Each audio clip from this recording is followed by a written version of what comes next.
We are changing the cruise control switch in a 2011 Honda Civic. Disconnect your hot battery terminal and let the car sit for about 5 minutes. Then get you a long-handled T30 Torx bit driver. And inside this slot, right beside the key, you've got one bolt. And then on the other side, you've got another one in this slot right here. Take both of these out. And there they are. The airbag assembly will now pull forward. Then disconnect this plug in for the horn and this yellow one for the airbag. You can set it out of the way. This clip, this black part, pulls up to release.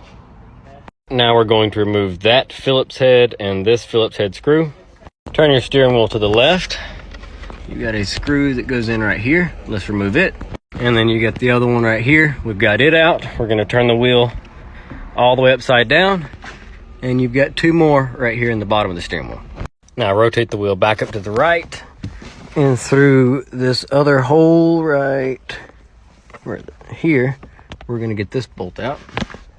And then turn the wheel all the way the other way and get it out here. You can see the hole through the steering wheel. You're trying to get the bolt out on the back side of this. Now you need to pull away from the steering wheel towards the inside, and that will loosen this plastic trim. You can flip this thing over, and there we are. Now we can take these screws out right here to remove the cruise control from the trim assembly. And then it just pulls away. So now you've got this connector right here, and there is your broken cruise control switch. Now we're going to install our new cruise control switch. After a long battle over replace the screws, you can plug your horn back in, plug the airbag back in, set the horn into place. Put these two screws back in the sides. Bolts are all back in. Let's hook up the battery. We'll start the car up. Oh, airbag, winch wipers are on. All right. Can you see that? Sort of. No warning lights. Aha! See that?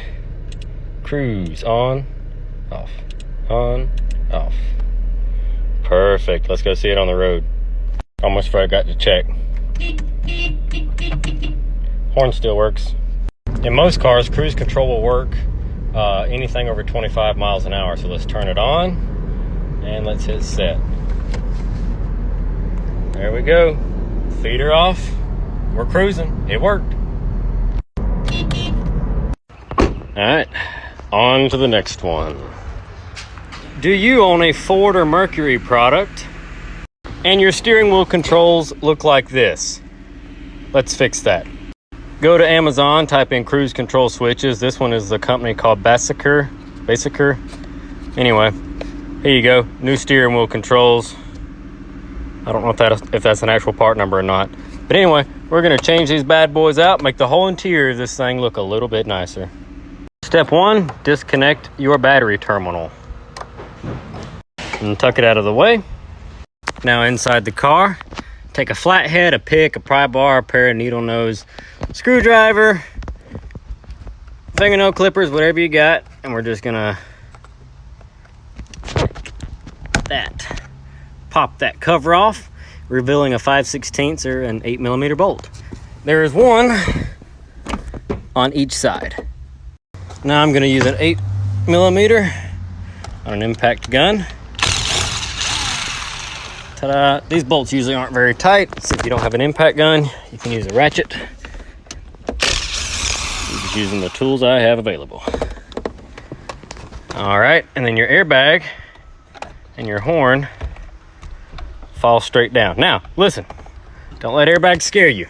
You don't need to go unplugging anything. You don't really need to go any further than this, because you can rotate this to get to that Phillips head and that Phillips head. So let's take those out. Take note that this one on the top has a ground wire for part of the clock spring. So just make sure you put this ground wire back. But we're gonna take that one loose and that one loose. Now this part's kind of hard to film, but once you get these bolts out and you move your ground wire, you want to grab this little cable and pull it away. And there comes the old one. Now let's get our new ones. Don't forget your ground wire. That thing looks awesome.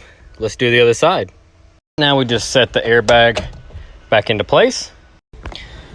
Tighten those 2 bolts back up on either side. Snap the plastic clip or the plastic cover back over them. Check, make sure everything feels good. They're not loose or wobbly. Now let's tighten our battery cable back up. That's good. Now let's start the vehicle, go on a test drive, make sure everything works.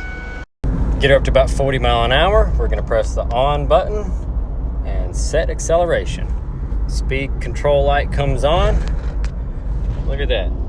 Feet off the pedals. Everything works. Press the off button. She turned right back off. On. Coast. And that's how you fix your forward steering wheel controls.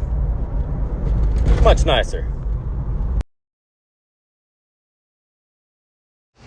2009 Honda Accord with the big 3.5 V6 in it. Customer states, battery light is on, vehicle is not charging. Secondary problem, no reverse.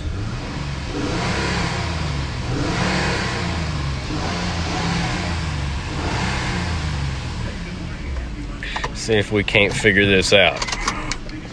Now, this customer had brought us this car one time before for an oil leak, which was part of the variable timing solenoid on the top. These are prone about leaking across there in the valve cover and dripping right into the alternator. Warned her about this beforehand. Looks like that's probably what happened. We're gonna test it, make sure our alternator is bad. So we failed our alternator test. Awesome. Let's move on and grab an alternator, start there. All right, disconnected the battery. Remove the primary radiator fan. Remove the overflow reservoir. Remove the 10 millimeter and the 12 that hold the harness to the alternator and for the main charging wire. Now we're gonna disconnect the electrical connector and pop that clip off the back. So we've pulled our old alternator straight out the top. And there it is, here's our new alternator. Just roll them over. Make sure your electrical connectors are the same. And if everything's right, reinstall. All right, so our alternator is back in place. The serpentine belt's back on. Everything's plugged in electrical wise. Let's get the fan in.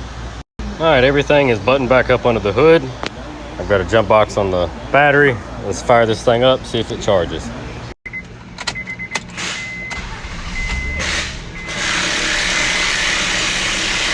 Okie doke. Looks like it's working. And he's over there with the noisiest harmonic balancer in existence. But that's okay. And our real question here. Oh, look at that. The car backs up again. So if your alternator goes out in your Honda Accord and the voltage gets too low, the transmission won't work. Cool. Oh, and let's put their code back in their radio for them so that it works. All right, radio works again. No warning lights. This one can go back. And there you have it. Ready to rock and roll.